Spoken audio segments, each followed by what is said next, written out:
Greetings and welcome to Mount Olympus. I am Hercules Invictus, and tonight I'm proud to bring you Living Theurgy. And I have with me awesome theurgists, starting with Brandy Williams, going on to Clio Ajana and Tony Mierzwicki, all of who have been speaking in these forums for years now. And I consider them very close friends, and I look forward to these conversations. So welcome, share it with us, and we'd like to hear from you in the comments. Greetings, Brandy. Greetings, Hercules. I love the topic that you chose, and I love all the information that you shared. You are a very thorough person, and you're also a very active person. You've taken action, and I love the article you wrote on Pathos. So I give the floor to you. Well, actually, I suggested to us that we could talk about how we're all navigating the current times and how we advise other people to navigate this. I was inspired by Clio, who is my muse, in this because she's been writing a wonderful series of articles for the Wild Hunt, and I was inspired to write a blog post myself on my Pathos blog, Star and Snake. And I noticed that a lot of people are addressing these issues right now as people are coming to those of us who have been writers or leaders or teachers, saying, "All right, I'm really frightened. How do I navigate what's happening in the world just now?" And I think one of the things that really struck me is that we, in the United States, we have this cultural divide. There's a pendulum swing where we have like one camp here and one camp here. Maybe we call them progressive and conservative, and we're really split down the middle as a country, and we're not handling that well. We have this swing where this faction comes into power, and then this one comes into power, and then it swings back again. And this has been going on for at least four presidential elections. The whole surround just kind of changes. And I think this is one of the things that's kind of exacerbating this sense of fear on both sides. No matter who's in control, other people are afraid. Um, and angry about being afraid, and this is kind of hardening us into positions. And I noticed that as this particular administration goes forward, there are a lot of people who are hardening into, I won't talk to the other side at all. I'm frightened. You're threatening me. I feel my life is in danger, so I'm not going to engage with you. And that's true across families. Parents and children are not talking. I know a couple that they're breaking up because they just are on different sides of this political divide. I said, one of the first things that I think that we need to do is kind of learn to stay calm, because there's a lot of fear and anger, and it's in the surround, and by that I mean like everything around us, the media, traditional media, the non-traditional media, social media, and these media outlets are set up to get engagement, and fear and anger are very engaging. So there's a lot of stimulus toward fear and anger. And and so it makes it, and if you're angry and afraid, that makes it easy for you to like be controlled. I mean, who makes me angry is in control of me, and it makes it hard to move in ethical ways, right? So I think the very first thing I'm hearing from everyone, it's starting to enter this around, is stay calm. Like, let's let's all take a deep breath and understand that right now in this moment we're okay. I know that there are people who are facing a lot of difficulties and difficult times. There are emergencies that happen. I have a husband who is late stage ALS, and I'm really used to dealing with emergencies, right? So even if you're in the midst of something that's happening, an emergency, it's important to just take a breath and center yourself again so you can handle that. I grow flowers. I have a box of flowers outside my front door. And when there's a crisis, like your husband has to go to the hospital right now, I'm like, okay, everybody, we're going to go outside, take a deep breath, look at the flowers. Aren't they pretty flowers? And they have a wonderful scent. And now we can all like move from there. We can go get him in the car, go get him in the van, take him to the hospital, right? So that's the a number one like emergency thing. Get yourself calm. Um, and that's a personal power. It lets you then get back your sense of control of yourself and of how you respond. So the things that I recommend, just like emergency get calm, is doing deep breaths. Just take some deep breaths. Look at the world.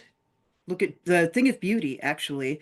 Um, my tantric teacher says that beauty wakes us up to what is real. So that's what the flowers are about. We look at something and it's beautiful. You might I kind of thought I might write this like get an object that is your calm object. That's something that's really beautiful. I mean, I've got a glass paperweight. That's one of those Murano glass paperweights. And I look at that and it makes me happy momentarily. It breaks me out of whatever I'm in and go, oh, that's really pretty. So, get something beautiful to look at and focus on that. Emergency calm.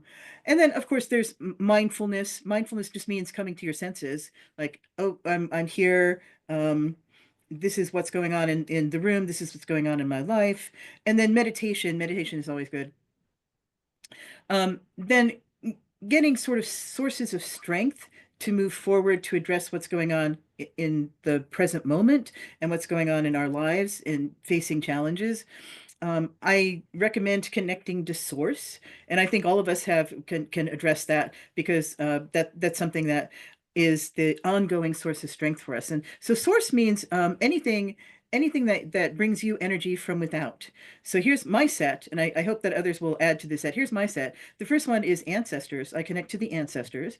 Uh, I don't remember who it was who said, white people have the most neglected ancestors. I mean, we're not we're not that great. There's all this like, oh my God, my ancestors, what they did.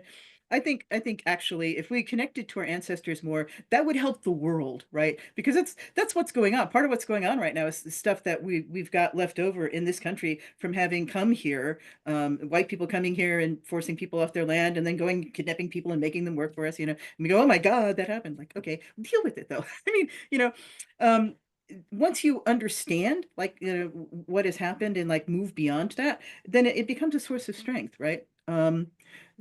And I actually wrote a blog post like dealing with white ancestors, so I recommend that one as well. But yeah, ancestors are a source of strength for us. If you're not interested in ancestor work, that's cool. There are all kinds of spirits, though. There are wonderful sets of spirits. And in theurgy in particular, we relate to the daimones, who are intermediary spirits between people and deities. And they're actually a little bit easier to connect with. Some people work with angels and archangels, and they kind of fall into that category of intermediate spirits. So you could look at the sets of spirits that are available and go and work with them. In theurgic workings, there's this idea that there's a hierarchy. There's the overarching spirit. There's deities and daimones, heroes like Hercules, and then people. So you can connect up with heroes, and heroes are kind of in the ancestor category, actually. I work with ancestors of my physical lineage, but I also work with ancestors of my spiritual lineages. So Iamblichus and Proclus and Asclepiagenia, in the theurgic world, I invoke them and ask them to guide me. So that's another source of connecting to spirit. And then deities, of course, if you have a set of deities to work with. In the Hellenic world, we have Athena. People are working with Athena a lot, I notice. And Athena kind of has a strong presence in the US. There's an image of Athena in the US Capitol, which people kind of sort of connect with and relate to. There's a Parthenon in Tennessee. Yes, there's a Parthenon in Tennessee. I would love to see it at some point. So yep. It's So magnificent. I wonder if you all had seen the things that have come in the news about the Parthenon recently. There was a Brit who put a little film together what the Parthenon looked like when it was alive. So when the statue, Phidias's statue, was gold and ivory, and then light struck it. It was very brilliant, right? And there's another idea that maybe the Parthenon had a pool of water in front of the statue, so that that light would be reflected in the pool of water. So that's really helped my meditations and my visualization of Athena in this temple. It's a wonderful image. So yeah, but you can work with any deity or any ancestor, any spirit that that works with you. But remember that we have them, and that again connects to source and brings us energy, right? And then the third thing is connecting to community. We can support each other. And one thing that's happening in this time is that communities are once again coming together. I'm working with people I haven't seen in 40 years, which is really funny. Like, oh, we all got old, you know? Oh my gosh, look at your gray hair. So, but it's been wonderful, actually. It's been a lovely thing to reconnect with people. I actually went to an event for the first time in however many. I went to a Beltane Northwest and started connecting up with other people in my local physical community. But I'm also connecting with people in the national community, and that helps us. That's again a source of strength. It helps us stay centered and focused and be able to support each other in our challenges. And then we can learn about what those challenges are across the country and across the world. Like, what are you facing? How are you handling that? So I have a couple of organizations that I recommend there that have been around for a long, long time. There's a Circle Sanctuary in the middle of the country, Ardentane, which is in the southwest, Earth Spirit, which is in the northeast, and Covenant of the Goddess, which is like an organization for witches that's all over the country. So those go find their websites and go connect up with them. You'll find what they're doing nationally and what they're doing locally. People are doing a lot of Zooms, and the particular topic that I'm seeing this year is how we face difficult times. So that's something that is in the pagan surround, and everyone is kind of working on that together. So it's great to get ideas from other people and connect up with other people about what they're doing. And then if you want to, if you don't like, if you want a one-stop shop for all of these connections, the Wild Hunt, wildhunt.org, has a newsletter that goes out weekly. That's pagan community news, and they have a subscription base of like 250,000 people. So really a lot. And they'll list what's happening this week. There are workshops. Ivo Dominguez is doing a workshop on spiritual activism, and Starhawk is doing a work on spiritual activism. So there's a lot of stuff that's available to people, and the Wild Hunt will let you know about it, and also let you know about the events. So there are festivals around the country. Mystic South, I think, is just happened. I'm not sure, but nope, it hasn't. One of them has happened, and is in the newsletter notes. So I recommend the Wild Hunt for just keeping informed and connecting with people. And then my final piece of advice is just engagement. So I'm talking about how we keep ourselves centered, keep ourselves a thought that or a training that came to me in doing addressing social justice was the idea that we all stand in our own dignity, right? So how do we stay in our own dignity, and then how do we connect up with other people, and then finally, what are we going to do? What are we going to do with that calm? How do we engage? And one of the things I think is that we have choices. I talked about the surround and how the surround wants to get us to engage. We can choose how we engage, and staying calm is like the first choice. And the second one is like when and what are we going to do? So when I have a rule that I only check news like once a day. Don't wake up and check the news because that I need time to get my own dignity. And then I don't check the news just before I go to sleep because it doesn't make. So I have other things. I have rituals that I do, processes that help me wake up and help me calm down. And then in the middle there, I sit down and I go, damage report. What's happened now? Like, oh, we've got a new pope. That's fantastic, right? So you could choose like when and how much to engage, and it's okay to disengage. An incredible power to be able to make that choice. And then I've said this before, but in engaging and moving out into the world, connecting with other people, bringing our energy to other people, I say choose two things, right? Take two things. You can't address like the 5,000 things that are happening right now in your life, but you can choose two things. You can choose one person in your life to send a little support to, reach out to them and say, hey, how are you doing? So one-on-one connection. And then again, moving into community, choose two things that you do there. So my two things are Pagan Solidarity.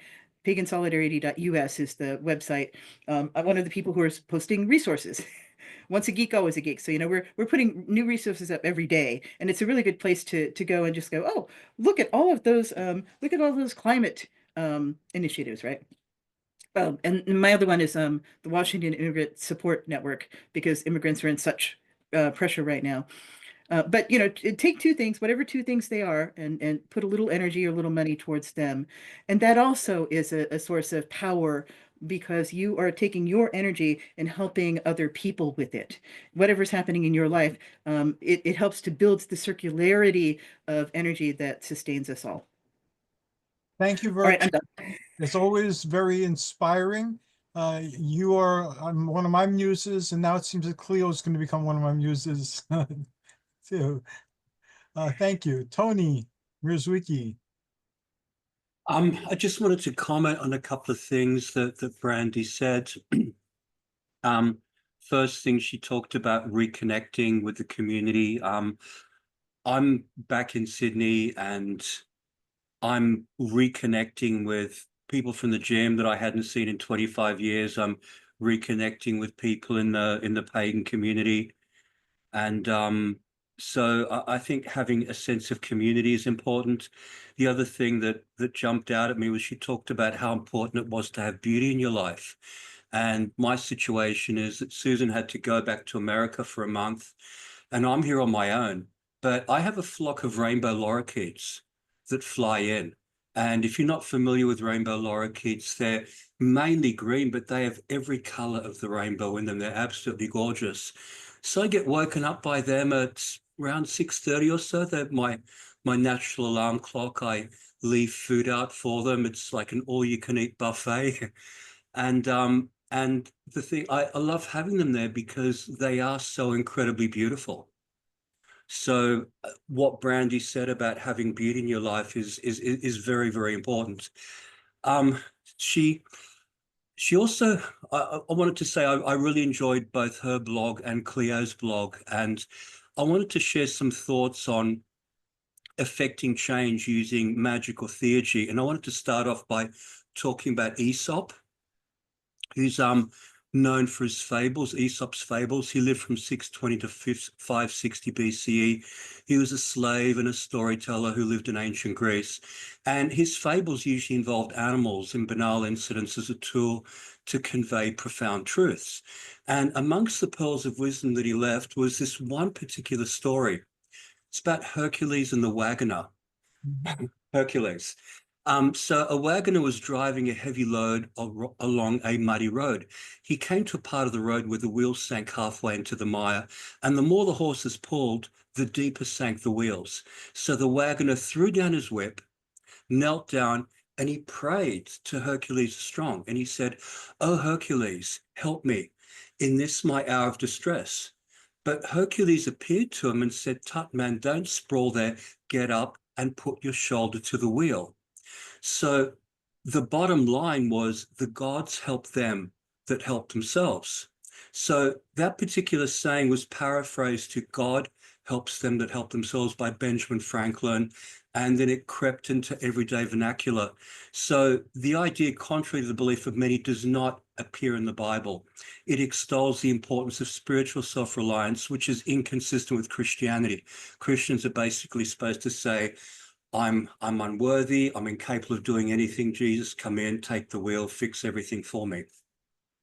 So the point is that many people resort to magical prayer in an attempt to cause change in their lives, and they expect that change to drop into their laps. And then they wonder why nothing changes in their lives. Aesop's advice is to meet the gods halfway, which implies being proactive. So, for example, this is a really banal example. If you want to win the lottery, you got to buy a lottery ticket first. It's not just going to happen otherwise. My partner Susan actually told me that a real estate broker friend of hers once said that the harder he worked, the luckier he got. So her friend had intuited that the harder he worked, the more the deities would bless his efforts. So going back to the lottery, you buy a ticket and your ticket gives you just one chance to win out of the millions of tickets sold. You're better off doing something that requires a bit of skill and insight. So if with gambling, you're better off betting on sports teams or horses, because that way you can use your knowledge to have a better chance of winning. So at the end of the day, using magic or theurgy is all about improving the chances of something happening. That's why magic is so easy to explain away as a coincidence. But once you start getting coincidence after coincidence after coincidence, then it's time to acknowledge that there are other forces at work, skewing the odds in your favor. So the solution is simple. You want change, you do as much as you can without magic, and then you call on the divine to give yourself that extra bit of a push. It's basically what I wanted to convey, but I also had a couple of more thoughts about what Brandy was saying. She was talking about the importance of being calm. Now, the thing is, I totally agree with that, but it's very easy if you don't stand out. There are people in society who are doing it tough. If you're an illegal in the country, you've got ice breathing down your neck. If you're a member of the transgender community, you've got people making your life incredibly difficult. So it's much easier for someone who keeps their head down to stay calm than it is for those people. And I think the best example that I can give is you think back to the days of the Inquisition. People would have to appear to conform in everyday life, but then if they were wealthy enough, they could have underground laboratories, alchemical laboratories and the like, so they'd be able to engage in alchemy or theurgy or magic or what have you. But they would have to do that in secret. So I think until things change, you really have to keep your head down. I can't see any way around it. I'd like to be wrong, but I think things are very difficult for many people in our society. Thank you, Tony. Very wise words. And you gave me my synchronicity for today. Really? Aesop and the Wagoner's Tale have been popping up for the last few days. And while you started talking, as soon as you mentioned Aesop, I wondered if you're going to bring up the Wagoner's Tale. Well, thank you. I thought bringing up Hercules would be particularly appropriate for you, bro. Yeah, I'm greatly honored. Thank you. And I always try to have at least one synchronicity, to be conscious of at least one synchronicity per day. So today was a bad synchronicity day, but you gave me my synchronicity. So I can't thank you for that. You're welcome. And Clio, Muse, Yeah.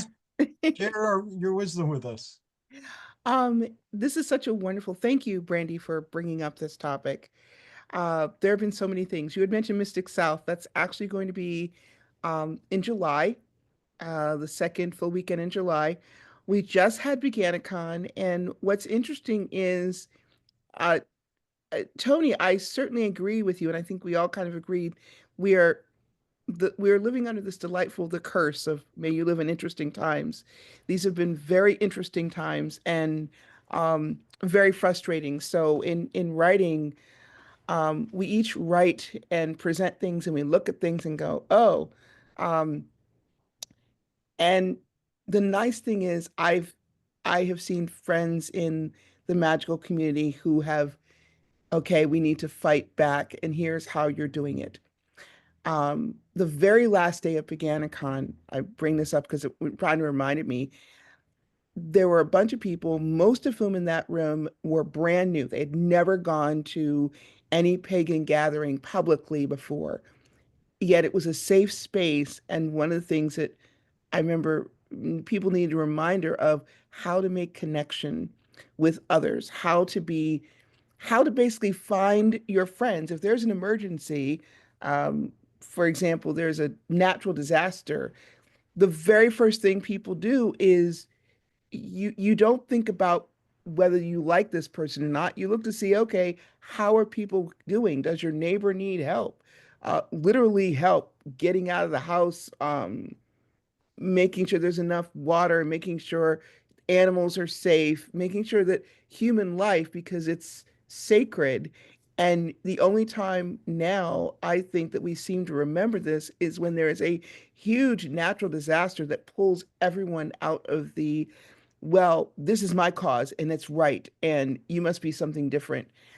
Um, in different areas of my life where that intersect, I'm coming across this sad reality that not only is it's not a type of hatred, but it's a type of you go here, so, and I go there, so we can't understand each other. And then if you do try to understand each other, you will have people who, yes, Brandy, don't talk to each other, don't go to the same weddings or funerals, um, and they pretty much figure it's okay. And as humans, it is a very sad situation when you cannot even remember how to be kind and civil to the person who lives next door to you or across the street. Um, and people don't necessarily know each other or want to know each other because they are afraid. Right now, my biggest fear is that somehow we will wake up from a nightmare in about 2 to 3 years and realize all we have lost. There are plenty of people who realize now what we are losing, but that people will realize, oh yes, what we've lost by choosing not to connect with others because of perception. And then of course you have people who, once they realize, oh yeah, you believe this, you're fine, okay. I sort of feel like those things where you live, you are a person who is a, uh, I guess blue states, red states might be a better equivalent, sort of. You are someone who lives and you know that your neighbors don't necessarily believe what you believe. You keep your mouth shut and you go about your life, and everybody, they see you at the grocery store, they see you taking care of your home, they see you out in doing things that someone say, well, gosh, this person looks fairly normal. And what goes on behind closed doors is nobody's business. I hate to think that we're coming back to that time point, but that's sort of how I feel where we are now. And the only way to get out of it is to go through it, if that makes sense to anybody. You can't just go, oh my gosh, I've got to hide, because then you're hiding forever. And there are people who may be watching this and people who are wondering, well, what can I do? I'm just one person. You manage to be brave enough to connect with another person and then connect with another person and be careful with yourself, but also be brave enough to take that step. Now, one of the things that also came up, at least a couple of things recently, is what do you do if you are not able, physically able, because you are taking care of elders, you are taking care of children, you're taking care of yourself. And so you are not the person who could be out protesting every single week, um, whether it's at the Tesla parking lot or whatever. You can't do that, but there are other things you can do. So for some people, it's if you have the funds to donate or make things, or for other people, it might be, are you the person who is going to be the liaison to convey information, which is very powerful? Um, and are you going to be the person who is worth it because you are just sitting still? And by that, I mean, you are not choosing to antagonize things. You may hear things and you may pass on information. There is power in that. And people have sometimes have forgotten that that is how, during when times are rough, how we have survived as humans and as communities and as witches and as pagans. You survive because you kind of know when to hold on and when to actually move. And those things happen. And finally, the series I'm working on right now, for those people who have been paying attention, I'm going through the major arcana because the year seems to be going right down the major arcana. So I have no idea what's going to come up for next month. This month was temperance. Next month, the devil. That could be anything breaking out. Um, and I feel like often that I'm having whiplash because a lot of the lessons that I gained when I first came into the craft are coming back to, I don't want to say bite me in the butt, but they are very, the things you have to remember. So in our tradition, we do a lot of connection with ancestors. And thank you for mentioning that, Brandy, because that is so important to take time to actually have that and remembering your own roots and remembering to be okay with who you are. Um, the basic things, get a good night's sleep, which sounds like it's very simple, but there are a lot of things that can be resolved when you actually have enough energy internally and externally to go face the day. And I try to make sure that I'm okay with the stuff that's at home. And I'm thinking of the what is that saying? Use it up, wear it out, make it do or do without. World War II. And in many cases, that's one of the things I think is going to come up that we need to remember with our spiritual lives and what we have. What are the tools we have? And we may not have remembered them since we first started. It might be something we have taught our students or something we have read. Um, what you want to pass things on. So right now I'm pulling through things and passing them on to other people because I may not be able to physically be there with them, but at least they'll have them. I mean, my fear, Tony, because you sparked something, I was thinking, well, what happens if the internet is somehow becomes a testing ground? How will you work if you can't access things? And you go back to good old fashioned books, you know, that actually will work. And how do you manage yourself? Those are things I think I try not to think about it too often because it can be rather depressing. But those are things I consider, how we survive, how we thrive, because there are people who are coming out and who need to know that others are there. And that's why at this point I think a lot of us are able to make connections. Like Tony, you said you're making connections with the community where you are.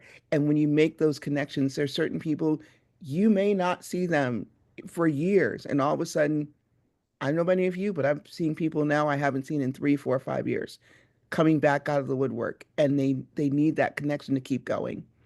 And they may be diving in, and I may not see them again for another 3, 4, 5 years, but I'll know that they've had that connection, and they know that if worse comes to worse, they know where to go. That's, what Thank was the question again?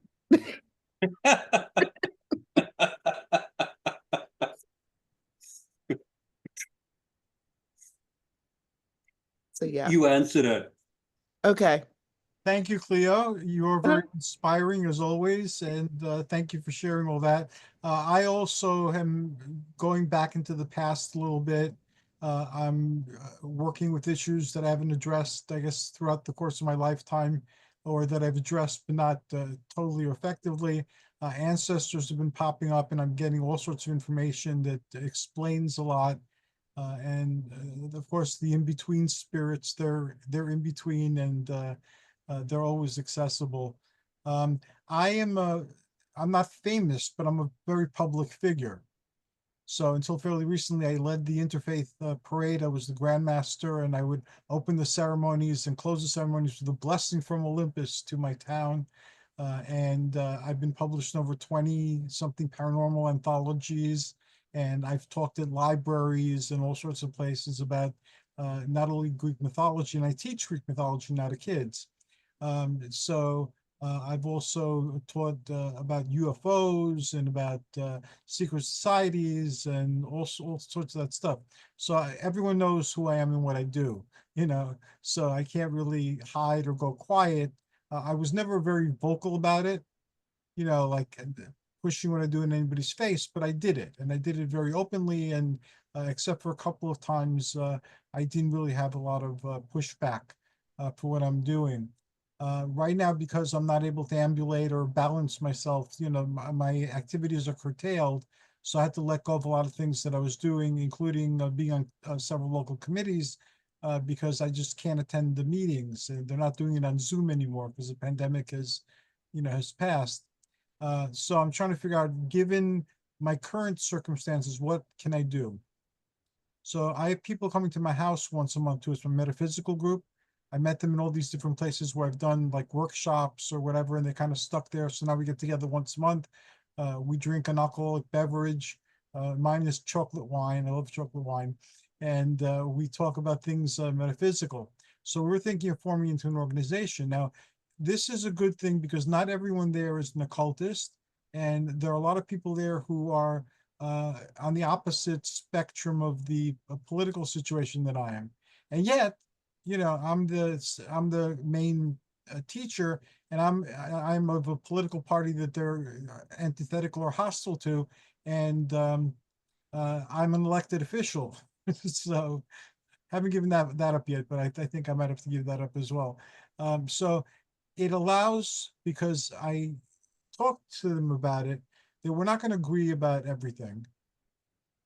And we know that regardless of what our beliefs are and how we feel about each other having these beliefs, we're good people. We've hung out through years of conversations and explored very many things. And right now we're working on shamanism and different types of acquiring different types of personal gnosis together and separately. And so the fact that we don't agree politically, that's something we don't agree on. And to listen to what somebody has to say, that you don't believe in.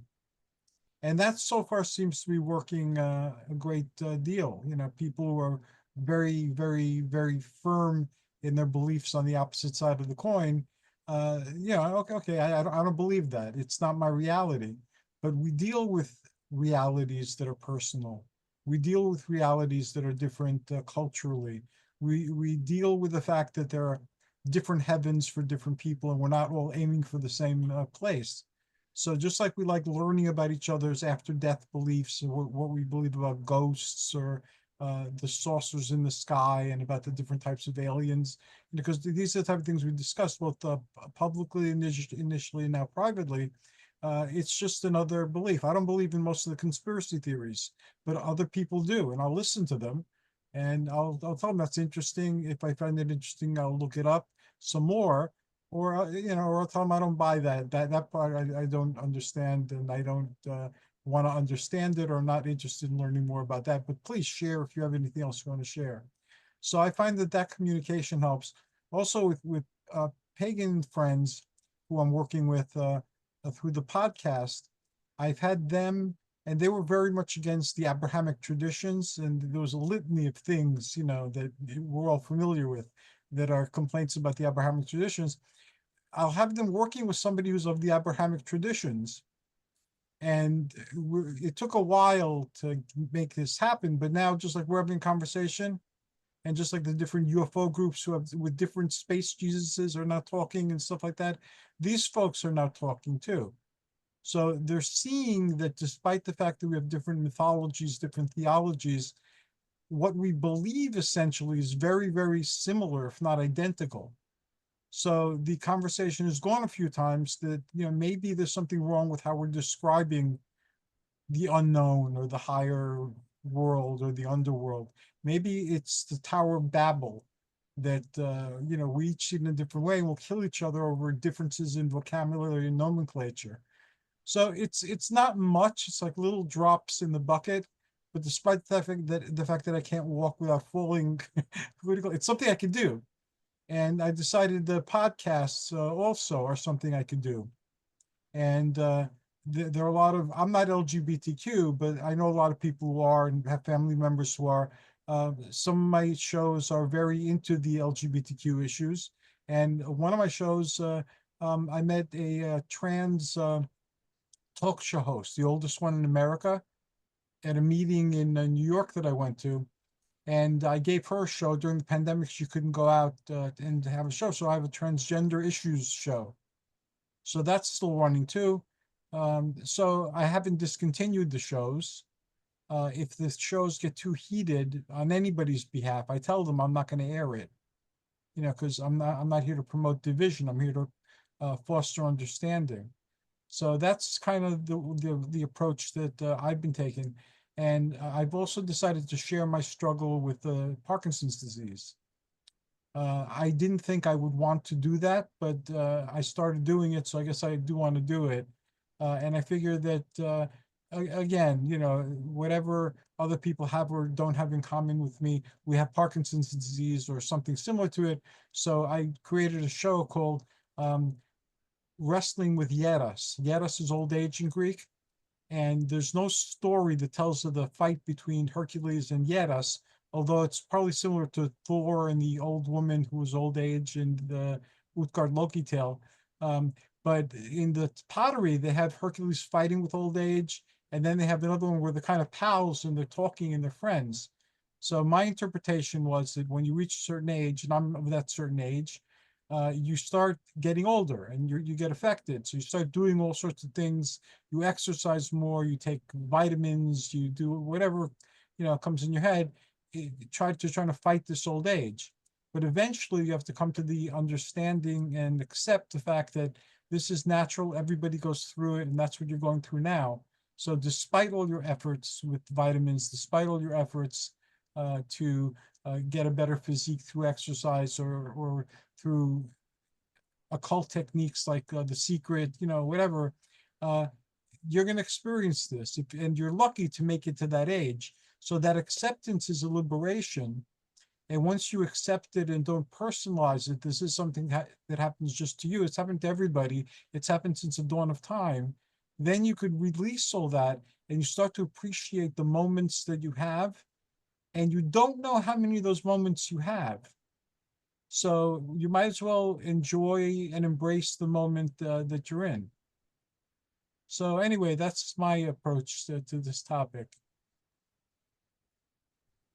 I think that's beautiful, Hercules. And every time I think of your name, when we have our magical names, however we are called or are called with the gods, you have chosen to be the one who undergoes a variety of trials. So while you physically may appear to have something where you clearly are wrestling with old age, you also are even stronger because you found a way to extend your reach communicatively with others. It's not based on your physical abilities, it's based on your what people see and how you are helping others. And so when I listen to you, that's what I hear and that's what I get from you. That is, Fine words. a way of surviving. So you have the shows, the podcasts, and those things work. And sometimes when we get to that point where we're sort of blocked by, okay, what can we do? Um, then you look at what you are able to do. I look at your case as you've taken a number of lemons and you're turning them into a beautiful lemonade fountain, and you've opened up your stand and it's a beautiful hot day and you're simply spreading wonderful tart lemonade, unless you're in the South, in which case it'll be very sweet lemonade, and going on with your life. And it's good. Thank you, Clio. Thank you for your kind words. Wow, everybody added so much information. I think it's a gift to anybody listening. I think it's a start for very many people, because a lot of people are overwhelmed. They don't know what to do. I hear that a lot. A lot of people are considering going back to the country they came from. A lot of people are considering going to a country that probably won't be as difficult to live in as the country we're in seems to be becoming very quickly. But people don't know what to do. They don't know what the wise thing is. And some of the things we're encountering here are popping up all over the world. So it's not just an issue here. And there's the climate change. We don't know what the weather's going to be like with the volcanic activity. So yeah, there's a lot that we don't know. So it's very hard to make a wise choice. I would like to add one more thing, that you hear people say, yes, I need to go. And then the first thought for some can be, go where? Is it going to be better than where you are, which we don't know? Um, and then I think of others where maybe there is no place to go, either because the situation you're in here means you cannot simply leave the country, or you can't afford to go to the place you would want to go. And what we are finding are places where we might want to go might not be as hospitable as we would think because of the a turnaround in attitude. So there has to be a way that we can create our own buffer boundary, wrap ourselves in our own protective measures, both spiritually or religiously, however you have it, and make your own safe space, so that even if you've got to, go underground, I mean, I've had this question probably for about the past year, where will you go? And I realized after a while, where can you go?